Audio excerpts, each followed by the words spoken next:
குண்டுவெடிப்பு கைதி பார்சா இறந்ததுக்கு நாம் தமிழர் கட்சி சீமான் வந்து இரங்கல் தெரிவிச்சிருக்காரு.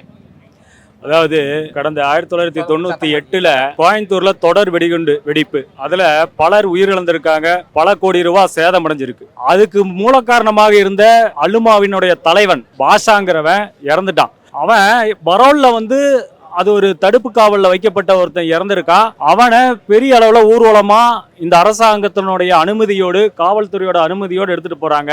அந்த ஊர்வலத்துக்கு யாரெல்லாம் கலந்துக்கிறான்னு பார்த்தா தனி தமிழ்நாடு கேட்கக்கூடிய சீமான் போன்ற ஆள்கள்லாம் அதுல கலந்துருக்காங்க. எவ்வளவு பெரிய அவமானம்! தமிழன் சொல்லிட்டு இங்க இருக்கக்கூடிய தமிழன் ஒட்டுமொத்தமா இருக்கிறவங்களை என்ன பண்றாங்க, இவன் இஸ்லாமியர் கூட சேர்த்து விட்டுற போறாங்களா நாளைக்கு. அதே போல தனி அரசு ஒரு இனத்தினுடைய போராளின்னு பேர்ல இங்க வந்து இந்த முஸ்லிம்களுக்கு ஆதரவு தெரிவிக்கிறது மிகப்பெரிய கண்டனத்துக்குரிய விஷயம். ரெண்டாவது, இந்த பாஷாவினுடைய ஊர்வலத்தை பொறுத்தளவுக்கு இங்க இருக்கக்கூடிய அமைதியா இருக்கக்கூடிய கோயம்புத்தூரை ஏதோ ஒரு சூழல்ல இவங்க என்ன பண்ண போறாங்கன்னா, இங்க இந்துக்களுக்கும் முஸ்லிம்களுக்கும் மோதல் உண்டாகின்ற வகையில இந்த பாஷாவோட ஊர்வலமானது மிக பிரம்மாண்டமா காட்டுறாங்க.